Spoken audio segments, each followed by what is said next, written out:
A siege doesn't begin with an attack. It begins with waiting. Cold fog creeps along the base of the walls. No shouting, no war horns, just thousands of tents slowly appearing at the edge of the forest. That's the moment the defenders understand something terrifying. They are not going to be assaulted, and that is bad news, because an assault lasts hours, a siege lasts years. In medieval warfare, castles rarely felt swords. They died of time. The moment the gates closed, a countdown began, one that could not be sped up and could not be stopped. Outside stood an army with land, rivers, hunting grounds, and reinforcements. Inside, a few hundred people sealed inside a stone container. Every day of a siege turned into a mathematical equation. How much water? How much grain? How many bodies could be fed? And who would stop being fed first? A modern person looks at a castle and sees walls. A medieval person saw something else.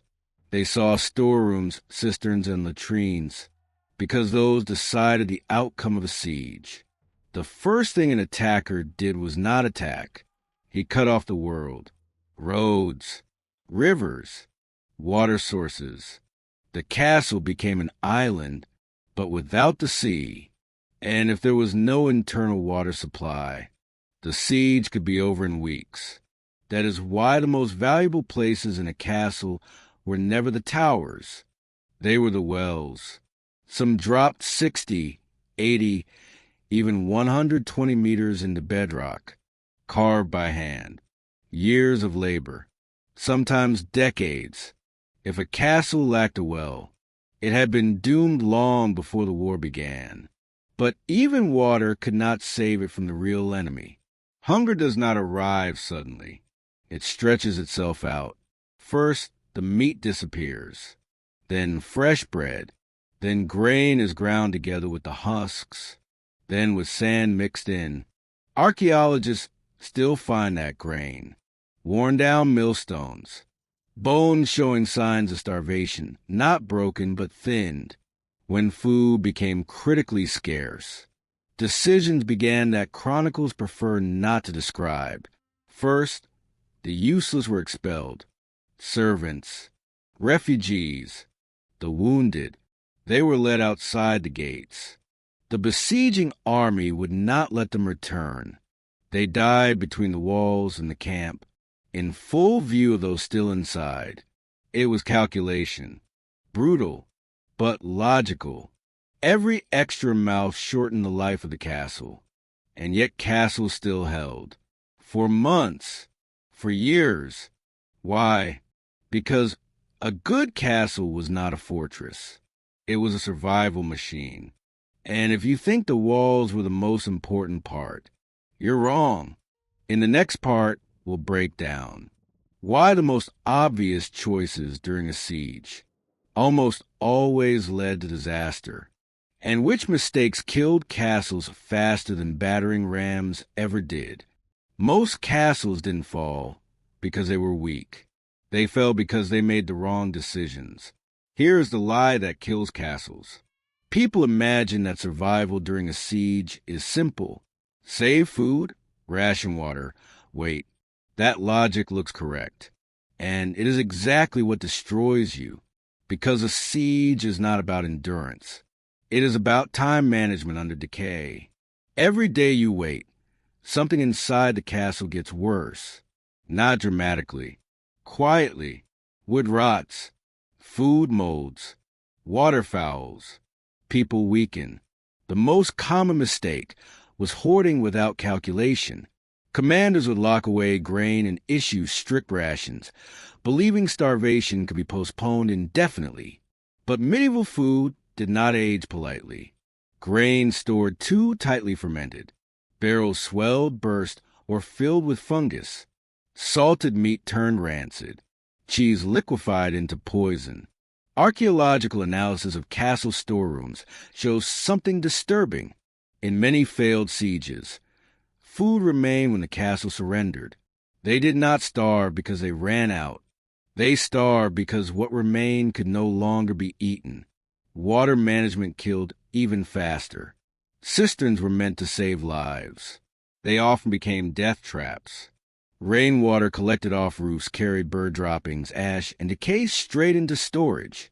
Without circulation, water stagnated. Bacteria bloomed. Dysentery did more damage than catapults. Once sickness appeared, discipline collapsed. Healthy defenders avoided the sick. Work stopped. Morale fractured. A castle could survive hunger. It could not survive epidemics inside sealed walls. Then came the psychological failures.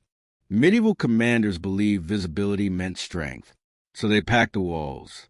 Every man on the battlements, every banner flying, every torch lit. It looked powerful. It was suicide. Crowded walls meant exhausted soldiers. Exhausted soldiers made mistakes. Mistakes meant deaths. More importantly, constant alertness burned calories. Thousands of unnecessary movements. Marching, standing, watching nothing happen. A siege rewards stillness. Movement wastes life. The most dangerous error of all was mercy. Castles that tried to protect everyone died faster.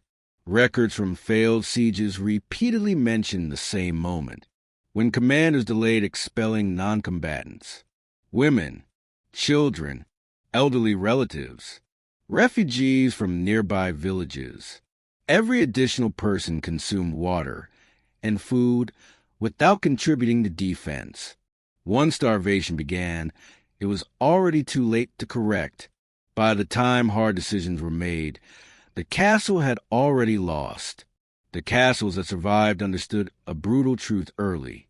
Not everyone inside would make it. They planned for that reality before the first arrow was ever fired.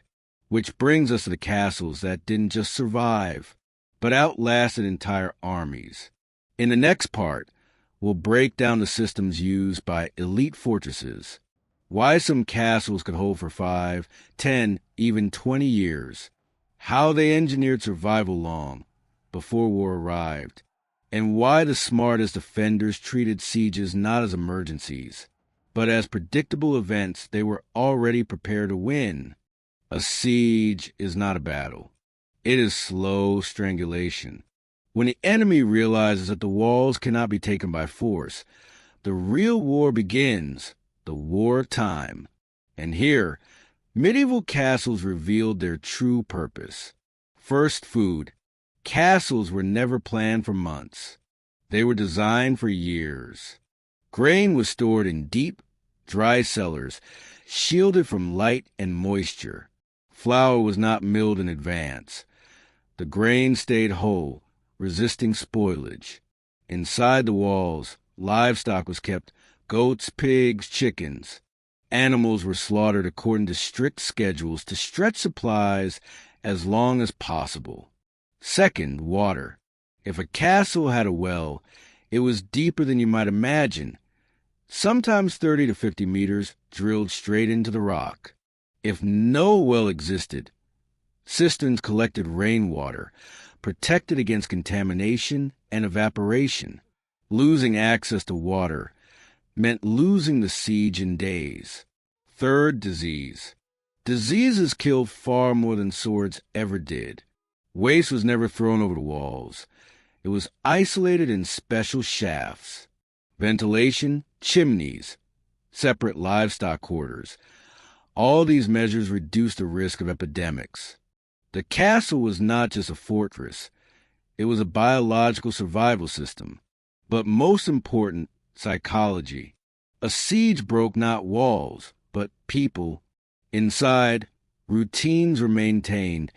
Guard shifts, prayers, weapons training, repairs, even celebrations.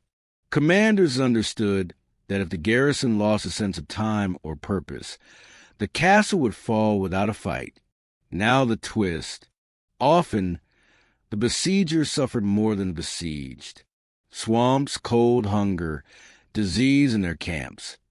History is full of sieges where the army simply withdrew, not because they were defeated, but because they could not endure the weight. The castle did not defeat the enemy. It made the enemy surrender on their own.